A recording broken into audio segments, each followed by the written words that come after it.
I'm gonna go through the full presentation. I do have an hour, but I'm gonna try to go through the first part a little quicker, and really wanted to maybe give some time for questions.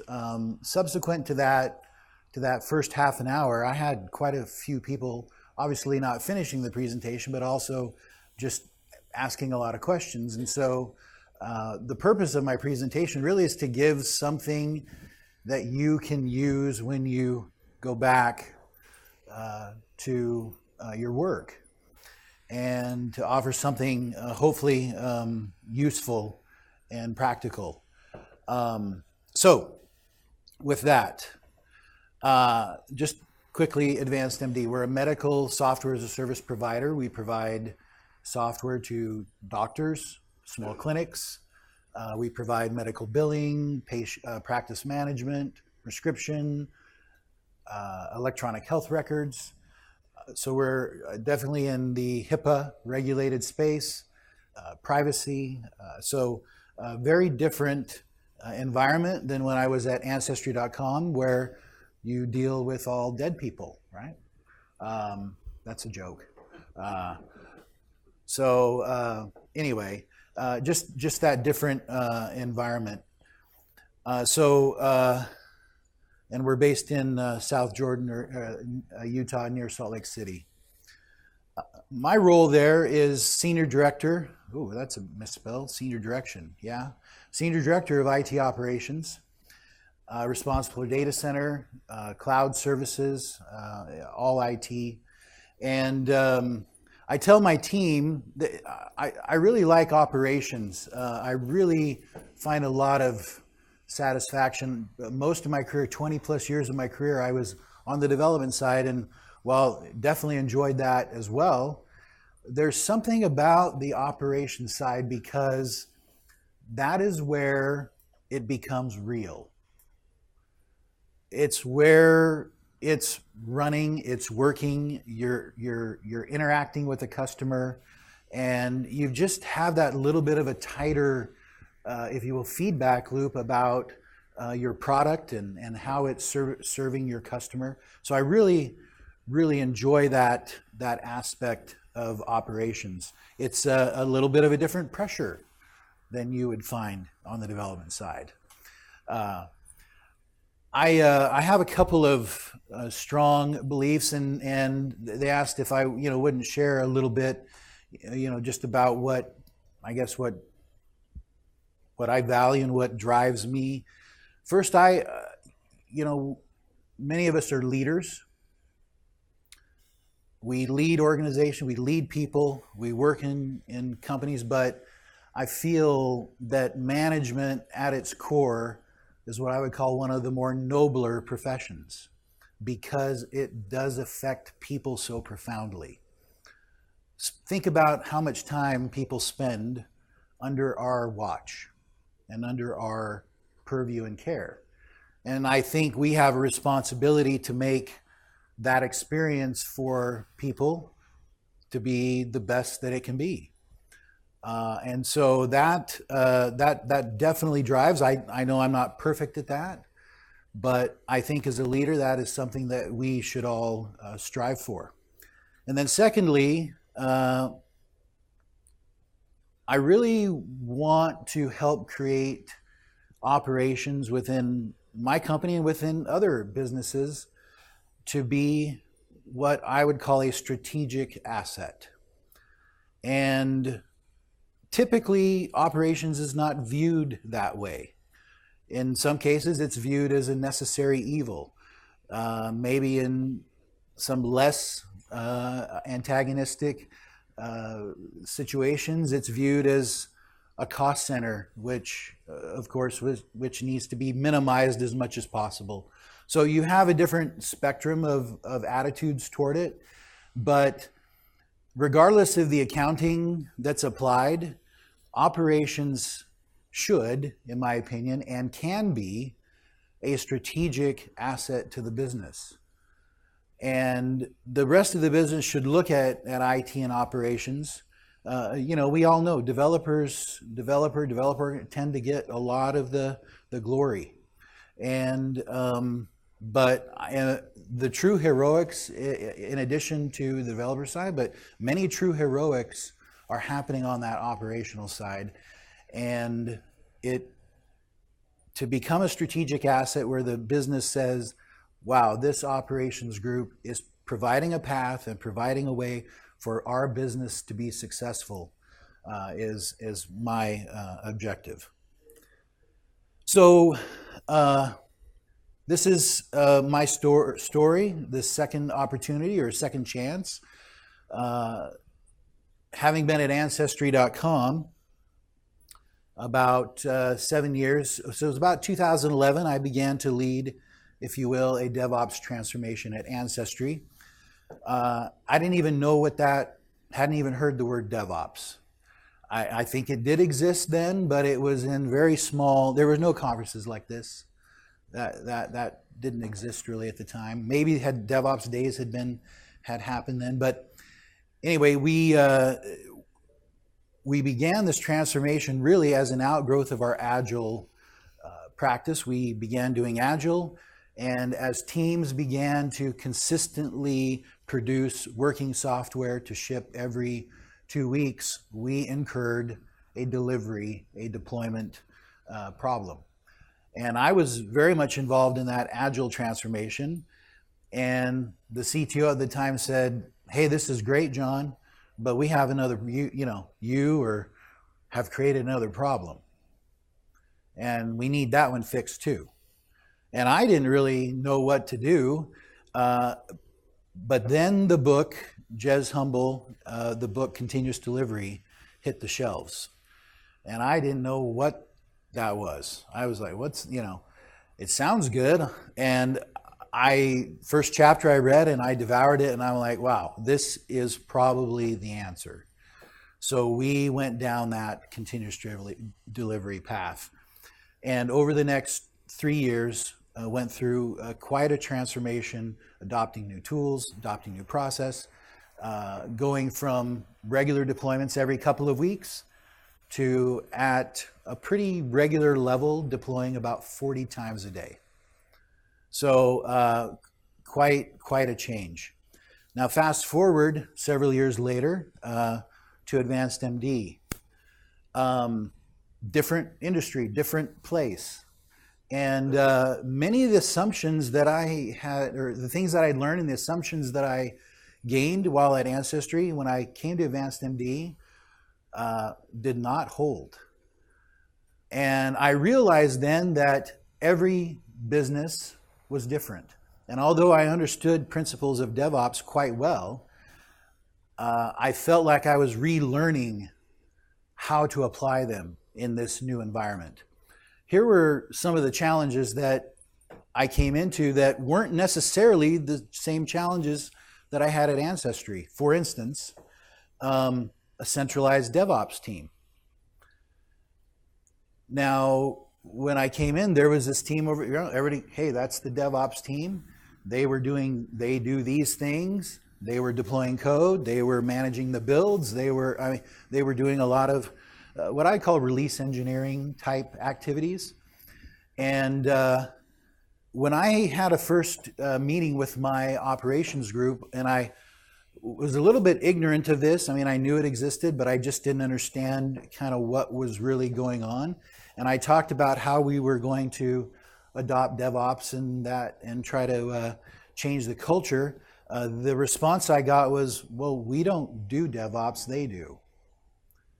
And I realized that, wow, that was such a big cultural hurdle, right? To just come into and overcome. It wasn't just I had to adopt DevOps, it was I had to undo the DevOps and then redo DevOps. And the other problem was, frankly, is that it wasn't going well. Because they were centralized and they were doing certain activities, they were a bottleneck in the organization. And most people were like, we don't want this DevOps thing. Everybody says it's great, but it's not. And so one lesson to learn is Different teams that do different things are going to perform differently. Just don't call them DevOps. DevOps is everyone, right? It's Dev and Ops. Call it whatever that team is. If it's release engineering, fine. It may not be the best thing, but you don't want to label it the thing that you're trying to embrace, okay? Because the performance of that team can affect things and people's perceptions drastically. Definitely encountered a monolithic architecture. Now, Ancestry is very web-based. I wouldn't say that they definitely weren't in the, Google or Amazon category, but they had a pretty good architecture, and I didn't have to fight that so much. There were already service-based teams. They were already aligned like that, and so a lot of it was just changing how we deployed. A lot of it was getting that automation in place. I mean, there was no automation really at all. And so a lot of it was, integrating new processes, new tools, but I didn't have to go through a real organizational change. And many companies find that they have to go through an organizational change to adopt some of DevOps ideas and practices. Stuck in the past. A business is successful. They're making money. They obviously came through many years of challenges and trial, difficult growing, and they're successful, and you can't take that away. But at the same time, we have new challenges. And when you say, hey, we're growing and we're going to have to scale differently, and what we're doing today isn't really satisfying our customers, we're having too much downtime to maintain systems, we need to change architecture, for instance, or other things. What you get is this, well, there was a reason we did that. Yeah, I understand, but I don't know that reason holds today. So there was just that stuck in the past mentality. And then just the mindset, education, what really is DevOps, what really are we trying to accomplish, just that whole, just getting everybody on the same page, a lot of different ideas. So we've heard a lot about transformational leadership, and I would submit that as leaders in the organization, we're expected to not only transform and make the business successful, but we have to do that. We have to do those new things and move the business forward in such a way while still maintaining what exists. And I think that is something as a transformational leader that we sometimes forget, is that we really focus on that change and that new thing that's coming, and we don't realize that there's an existing business that is generating money, that is providing cash, that is paying people's salaries, et cetera, that we also have a responsibility to. And sometimes I think the DevOps and whatever it is can kind of drown that out. And so, not only, anything new, but of course, as applied to this conference, we're expected, or we need to build DevOps capability while still maintaining the existing, what exists currently. So the crux of this all is that in my opinion, what this comes down to is execution. You have to understand as a leader, you have to understand how to execute these different changes. And again, you have to execute what's happening in the business, and then you have to execute what you need to do that's new. And execution in these two areas is not the same. And if you try to do it similarly, frankly, you're going to run into a problem. How many of you have tried to execute some kind of an initiative, new technology, a change, and you felt like that white car? Okay, yeah, and it wasn't going well. You felt like a freight train ran over you, and I think the initial feeling that I felt when these weren't going well, when I tried to do something new and I saw the light, I had the experience, and hey, this is where we need to go. And then it's just not accepted, and we say, well, what's wrong with those people? What's wrong with my organization? My organization is dysfunctional, it's messed up. We say that a lot. I've heard it here at the conference. The fact of the matter is that organizations are frankly not as dysfunctional as we would like to believe. No question there are challenges, but we must understand that the business as it exists today evolved and formed over a period of time in order to meet the present needs. And its whole purpose is meeting those present needs. And you heard Gene this morning, he talked briefly about this book called The Other Side of Innovation. And this is the crux of this, is that you've got the core business which exists in the present. And everything it's doing is around what needs to be done today, making things more efficient today, providing better services to customers today. And that's not a dysfunction. That's what they do. That's what they have to do. And there was another book written by the same author. This is Vijay Govindarajan, which was a kind of a leadership fable, if you will, or a fable base that talked about innovation and change. And so the question is not that the organization is dysfunctional. The question is that you're trying to do something new, and that organization is not designed. It's fundamentally not designed to do new. Okay, and that's where I think our mental model creates a disconnect. Now, these, especially the Other Side of Innovation, was very groundbreaking, but I'm going to, even though those were great, I'm going to recommend 2 follow-on texts, both by the same author, but I feel are much clearer and much more detailed as far as how to actually accomplish this. One is called Beyond the Idea, and it's the details of executing innovation within a business. And then on a strategic level, called the 3-box solution.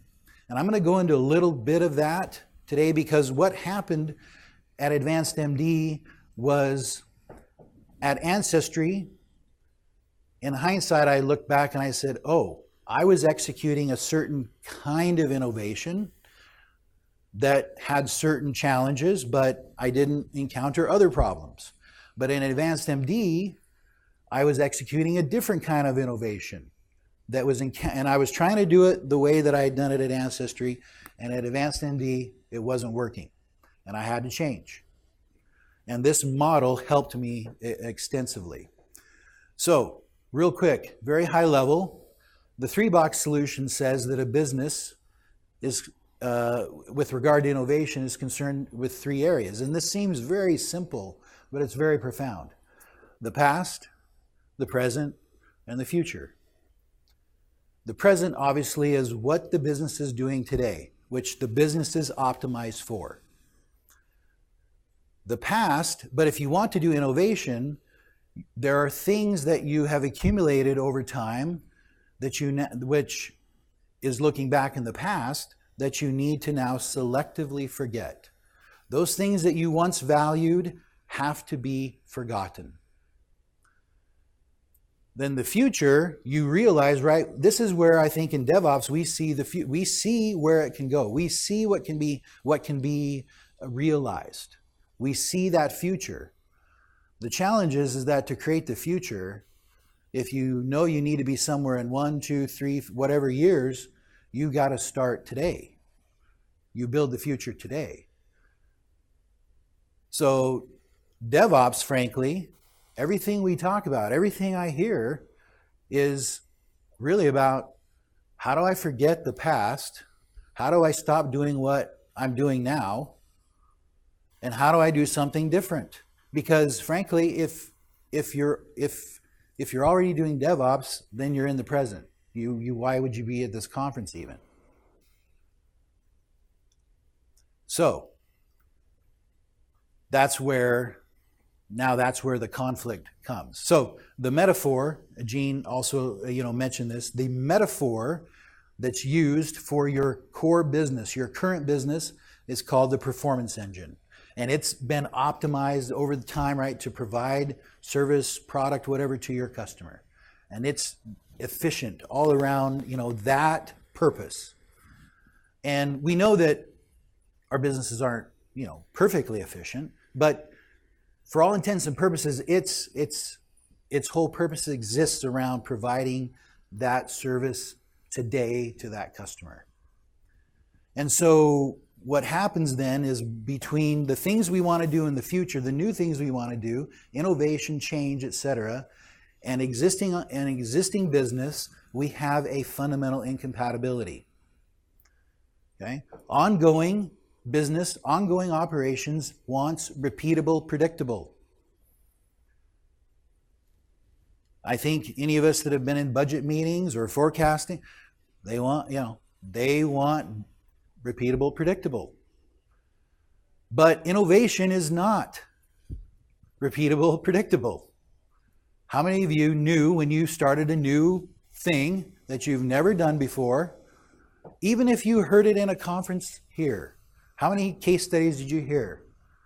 And you went, wow, okay, great, great, great. Now I'm going to go back and do that, and can you tell me you will succeed? It's not certain, right? It's not certain. So innovation is non-routine and uncertain, and then thus you have this incompatibility. Innovation leaders then, if you want to drive new change, you want to drive innovation, you must think differently about innovation and how to execute innovation, about organizing it, planning it, and running it. Okay, so the crux of the model is this innovation spectrum. Okay, it's broken into 3 areas, from easier to harder. Call it Model S, or small, Model R, repeatable, and Model C, custom. And I'm not going to spend really any time on Model R, because Model R is about how to actually turn innovation into a process. So if like Apple is very good at Model R. They're very innovative, new designs, right? But they have a process with which they use to create new products. It's very process-driven, process-oriented. Think about new car development, new toys every Christmas. Many products are driven through a Model R process. Model R really doesn't apply in our space. I can't think of a Model R process that would apply to a DevOps, any kind of a DevOps initiative. But so Model S, small, which says something, an innovation that can be done by a person, that they can do on their own initiative and in their own free or their slack time. And it could be teams, right? Teams doing it in their slack time, et cetera. But it's small enough that it can be fit within the existing system. And then Model C, or custom, is a high risk, high growth, new venture, new process, new technology. It's disruptive, it's non-linear. Okay, you're taking this big jump. And that requires that's what I'm going to focus on, that Model C, or that custom, which is much more difficult. So focusing between, or looking at Model S and Model C, you have a question. Understanding that those 2 types exist, you now have to understand, well, what is it I want to do? And then what kind of a model would I choose to execute that kind of initiative? Because how I approach that is going to affect what I actually do as a leader. So here's an example of our initiatives at AdvancedMD. So I've divided them into 2 columns. Now, these may not be the same in your organization. Even the very same thing might fall in a different column depending on where you are. So for instance, a deployment pipeline, like creating new deployment pipelines, other than a small initial POC that set up the initial pipeline infrastructure, if you will. I was able to do a pipeline initiative, continuous delivery initiative, essentially as a Model S. I could do it as a part of existing teams' work, but I cannot do that at AdvancedMD. It is too big of a jump. And so I've got to execute differently. My mistake was that I tried to execute it like that because of my past experience. I went, well, yeah, you can do that. Okay, no, not working. This is failing. I need to take a different approach. So if you come down right on the left side, Model C, right, creating up a deployment pipeline, continuous delivery, a public cloud pilot. Cloud, we don't know anything about cloud. Nobody does cloud. We've got to understand what we're doing there first. Complete new monitoring platform, end user monitoring, instrumenting end user monitoring into the system, and a fully dedicated NOC, Network Operations Center. We had no NOC. On the right, these are things that these were things that I could integrate into normal work processes, although they were new things that we wanted to do. So, I think you get the idea. Now, there's a myth, okay, and this is especially important for leaders, and this is what I call the Model C, or the custom innovation hero. Because we have such a difficult time executing really different things in organizations, we often, as I mentioned before, we get the idea that we have to do things, we have to go against the man, we have to go against the system, we have to, right, fight the bureaucracy. And we get this picture of this transformational leader as this hero that's able to buck the system, that's able to overcome the challenges just because he or she is very charismatic and somehow is able to pull the strings. And okay, this is very false idea. That the hero is just going to do what it takes, break the rules, go underground, formalize, very political. The fact of the matter is I think most of us know that when that happens, I mean, most people that attempt that in organizations get choked. They get strangled. Okay? That's not tolerated. And so in reality, we have to take a different approach because that's just not going to, the performance engine is not going to tolerate that.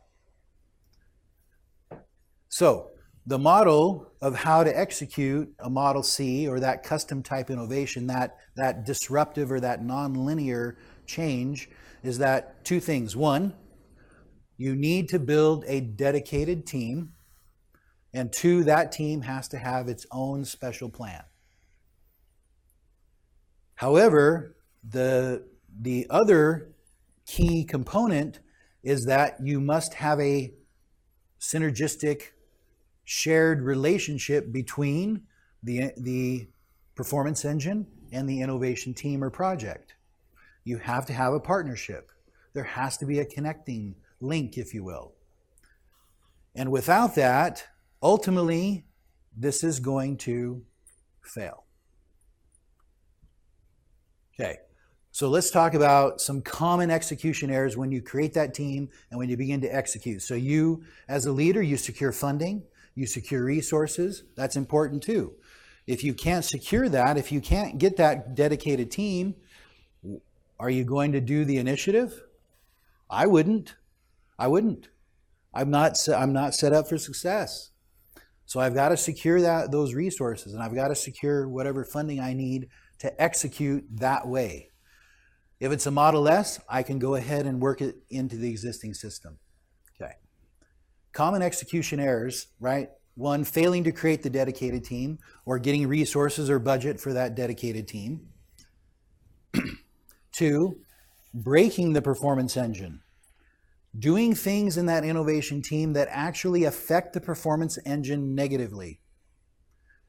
Okay, how many of us have run some kind of innovation and it spilled out, if you will, into the core business and began to affect that core business negatively. I've seen that. And sometimes the core business, there are people in the core business that want what you're doing. They say, we want that. We want that. Give it to us now. And you're like, hey, it's not ready. No, give it to us now. And then we succumb and we give it to them and we're like, oh man, that was the worst thing, right? Shouldn't have done that. So we don't want to break what's happening in the performance engine. We ask too much from the performance engine. We say, hey, give us all these resources. We need to take too much out of the performance engine, right, to execute our initiative. We have to be careful. We do need some, but we can't ask too much. The other one that's very critical is that the innovation team itself cannot be a mini replica of the core of the performance engine itself. In other words, if it has the mindset and the ideas and the culture of the performance engine, then it's just going to do what the performance engine has done. So within your organization, you need to find your mavericks. You need to find some of your innovators. You need to find those people that are willing to kind of buck the system and then pull them out and get them into this dedicated team, and also mix it with some outside talent or some different viewpoints that will let you execute in a way that's not going to replicate what the performance engine would do. In my case, I would be especially with like re-architecting certain systems, I'd have to be very careful about what architect I would put into my dedicated team, because otherwise I may get the same thing. Or if I were to have an existing architect, I would definitely have to pair them with an architect that had very different ideas, so that they wouldn't, there would be hopefully a healthy conflict. Okay, and then managing the leader, managing the partnership poorly, not maintaining a good connection with the performance engine, good relationship. We as leaders, we need to understand that again, it's not the performance engine is not dysfunctional. It's just not built for what we're trying to do. And we need to understand that performance engine is funding what we're doing. They're paying for what we're doing. And so we need to make sure that we manage that relationship well. And then lastly, isolating the innovation. We can create the dedicated team, we can move forward, we can execute, but at some point, that innovation has got to become a part of the business, and it can't be left stranded on its own island. So, the innovation leader, that transformational leader, the main objective when we're executing, especially these big non-linear changes, is to drive out the risk and uncertainty. You need to get that risk and uncertainty out of the system enough to where the performance engine now will accept it back and say, okay, we can actually adopt that and we can run a business on that. We can do what we need to do on that. We can still satisfy the customer's needs through this new innovation. That's what the performance engine wants and requires: repeatability again and predictability. And so if you have an innovation initiative that still is high risk and that uncertainty has not been driven out, you have a problem. And that's the key metric for what should the innovation leader be measured on, is that risk and driving out, learning and driving out that risk and uncertainty. So I mentioned that one of the important things is to eliminate innovation isolation. This idea that you run this innovation project with this dedicated team and then it somehow becomes its own island. How many of you have seen that happen? Where it gets stranded out there and it's now, wow, it's really good, but we don't know what to do with it. And in some cases, like, it becomes a problem. It actually even turns into a problem. Okay.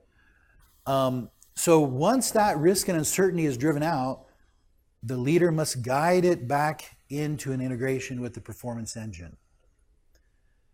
And it itself has to become an operational norm. Now, we've heard about the dreaded DevOps team. I think that this is what happens in a lot of cases, is that intuitively we say, wow, I got to drive this new initiative, so I'm going to create this team. Unfortunately, we'll call it the DevOps team because that's what we're trying to do. And they drive this initiative. After some amount of time, well, it's working, the risk is driven out, but it doesn't reintegrate. And it stays stranded out there. And I think that's exactly what happened in AdvancedMD's case. This team got stranded. And then pretty soon, as more and more of the business adopted what was happening, but they didn't integrate it, it became a bottleneck.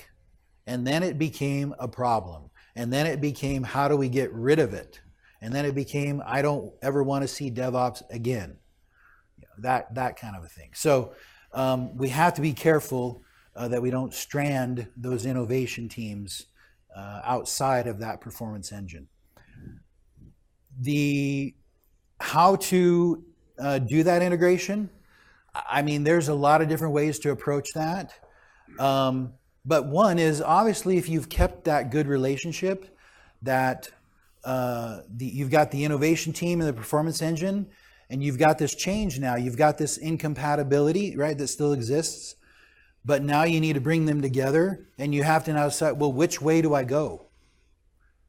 And that's a really important question, because do I take what the innovation team has done and put it back into the engine, or do I move the engine toward what the innovation? And I think this is something you have to really think about before you execute this, because it's what do you need to happen? So for instance, if the innovation is now going to exact a big change on how the performance engine works, you now have to execute a change initiative. Innovation initiatives and change initiatives aren't exactly the same thing. They're related, but they're not the same. Change initiatives you are asking people to change how they do things, how they work.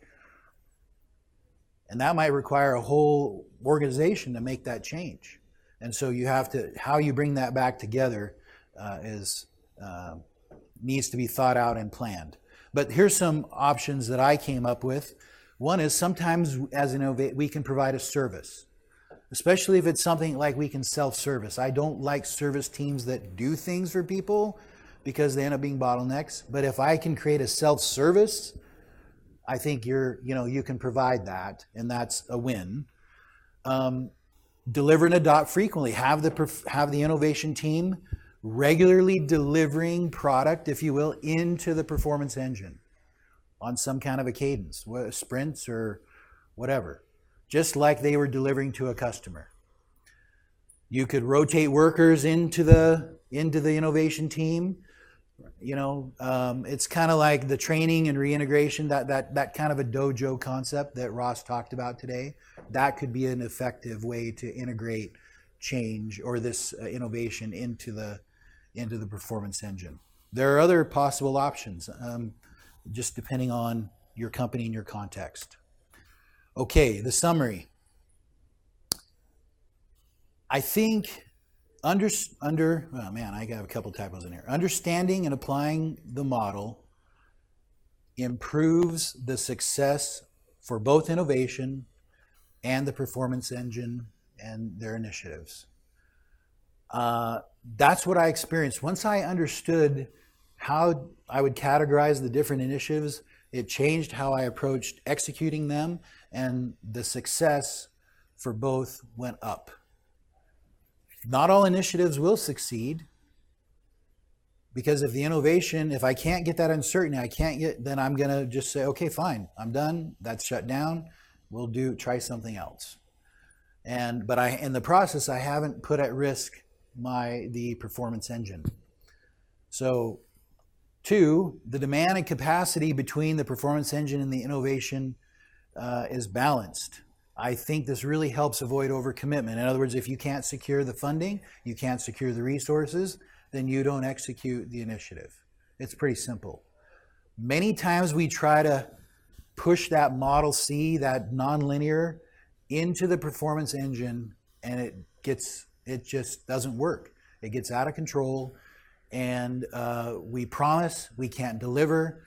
There are things that have to be done today that people need to do today for the customer today, and they just cannot devote enough time and energy to the innovation. And lastly, this was a very interesting side effect that as I explained this model across the organization, people said, "Oh, I see what you're doing." And you'll have people that are in the performance engine and they're not on the innovation team, and they wonder, well, why can't I innovate? Well, there's a reason. Because we have a business to do, we have things that we have to get done, but we have this innovation team that's going to drive the risk. Oh, okay, I see. They may not be happy, but they understand. They understand, and they understand what the model sets up them to be able to buy into how you're executing and how you're accomplishing that. So less frustration, and allows people a way to talk about innovation within the organization and how it's happening. Okay, so AdvancedMD. We're about 2 years into in what I estimate a 4 to 5 year transformation. This takes time. We're in the middle of evolving to a decoupled architecture. We need to address data model. We're in the middle of public cloud POC and anticipated all-in migration to public cloud. We're in the process of adopting DevOps site reliability engineering model and discipline across the operations team. So maybe in a couple of years, I'll come back with the rest of the story. Thank you.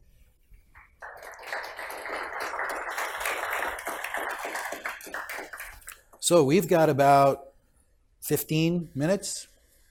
So questions, or I'm happy to talk or discuss with anyone, but we've got a good amount of time for questions, if anybody has questions. Yeah?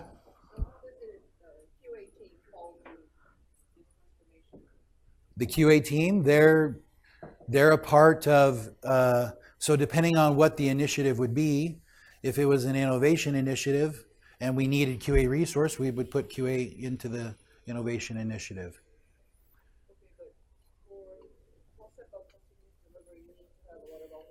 Mm-hmm. Yeah.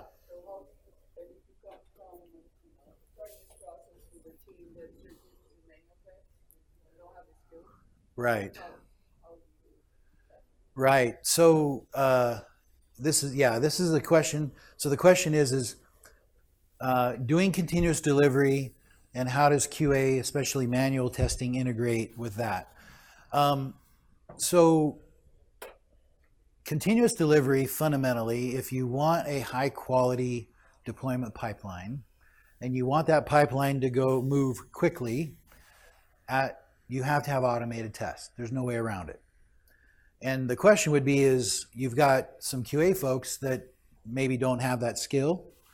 And so the way I approach this is, one, I'm not going to take these people that understand the system, QA folks. I mean, they're some of the best people in the organization to understand how that system works. But at the same time, trying to turn them into automation people is not the right thing to do. So the organization has to come up with a test automation strategy, and I'm a big believer in the bulk of testing automation testing residing with developers.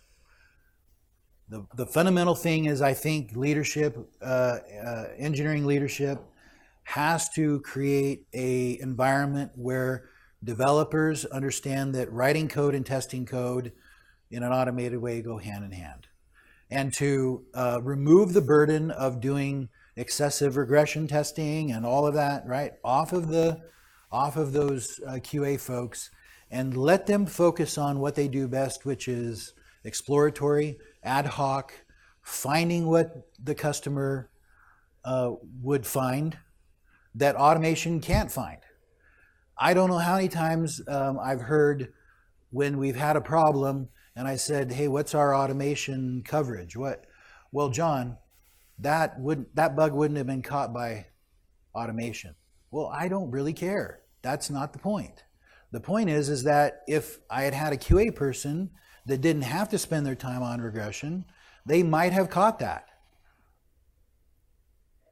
So it kind of reminds you of what Sidney Decker talked about today, right? Put the armor, right, on where there's no holes, right? That's what, anyway, does that, yeah, I think if you're a QA, I think you really need to go to your leadership and say, and in my opinion, continuous delivery is really, it's almost dangerous without automated testing. Because what you've allowed your team to do is to ship code potentially very rapidly without adequate safeguards. And you're putting a lot of pressure on people that do manual testing to keep up with that kind of a process. I mean, so corners are going to get cut and all sorts of problems. So yeah. Yeah.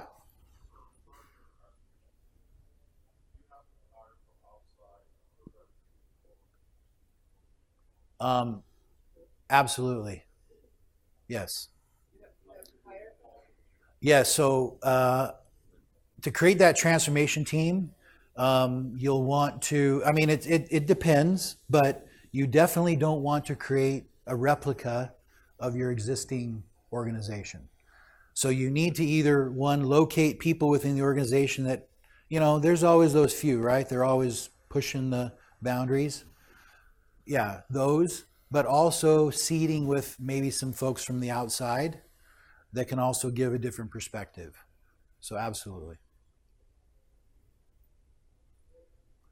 Yeah. Anything else? Yeah. Same question. Sometimes you have people that need to do some innovation, but the work that in the performance engine, they don't have time to do that. Yep. It doesn't make sense to pull some of them one or into this innovation team to be able to make that in progress more, because even though we want to forget history, they know a lot about the environment that they are going to be trying to integrate later. Absolutely. So the question is, you've got people in the performance engine that want to do or need to do innovation, but they don't have time, but they would be valuable in the innovation. Absolutely. Here's the problem, and that you have to be very deliberate and conscientious about this, is that when you take that person out of the performance engine and you put them on the innovation team, you must release them from performance engine responsibilities. Yeah, because then they become a true work. Yeah, it's not fair to them, and it's not fair to either team. Now, there is a small component of, I didn't elaborate on it, there's a small component of the innovation team called the shared team. There's where the innovation team can ask the performance engine for some assistance. And so they might be able to fill that role.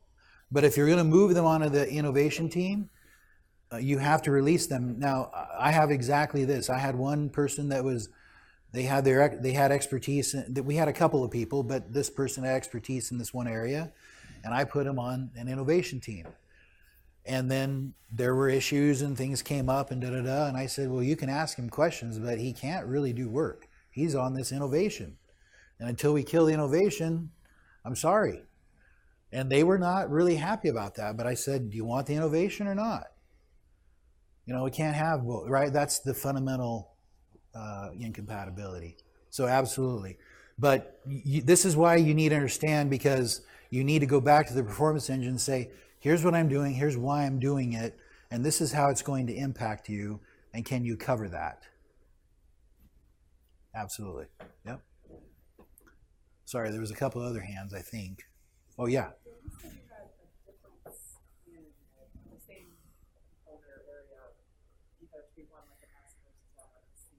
Yeah. Yeah. So depending on where your organization is in their, so for instance, if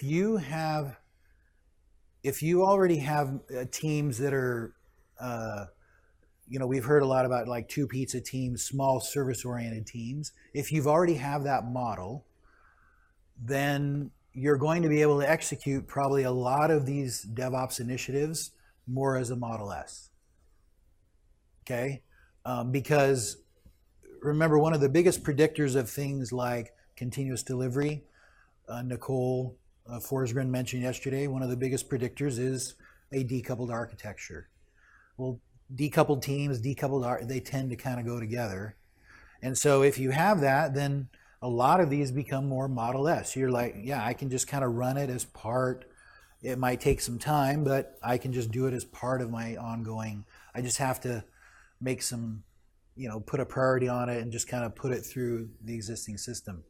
But if I don't have that, I've got to run something separate, that's going to create this change outside of my normal system. Automated testing, right? We talked about that. I mean, that's one. What do you do? Well, if you have no automated testing, you may have to run a custom initiative to build up that automated testing capability and get that working, and then figure out, okay, now how do I integrate that back in, right? How do I get that back in? Do I create a team of developers that build up my capability in automated testing so developers can test, and then I take those people and put them back into the organization, and then begin running, if you will, adopting the testing more as a Model S once the risk has been driven out. Yeah.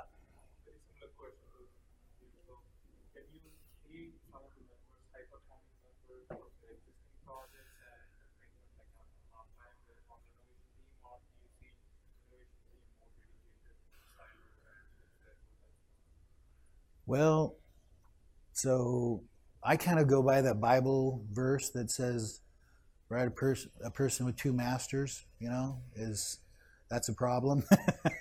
And I think that's I didn't quote that very well, but I think that's the idea, is when you say, well, halftime and halftime. I just don't know very many halftimes that ever really work well. It's one thing to say they're over on the innovation team, and if you've got a question or an occasional, sure, they can help. But if you're saying half their time, I just don't see how you're going to get any traction really with that. Because to be honest with you, the performance engine will always win. The needs, today's needs will always trump the innovation if you play that game. And that's the whole point of this model, is you don't play that game. You play a different game.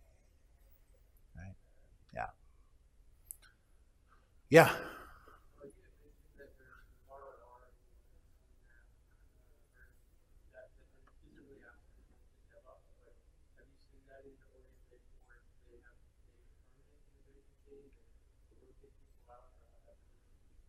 Yeah, I don't really have any experience with that. I mean, all the stuff that I personally have done has been really more of the Model S or Model C type. But the idea behind the Model R, repeatable, is that you're trying to create an organization that can regularly innovate, but you want to do it with a process. Okay, so again, I just think of like Apple. Okay, we're going to do a new iPhone. Okay, well, there's a process for that. We're going to go through mock-ups. We're going to go through focus group.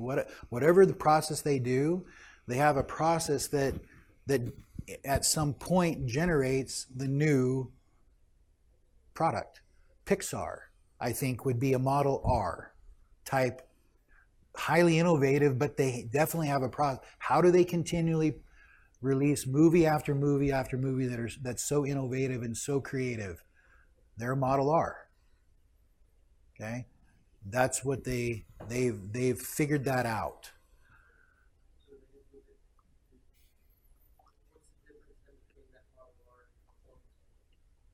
The idea behind the Model R is that it is the performance engine.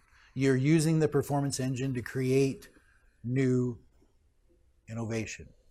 It's no different.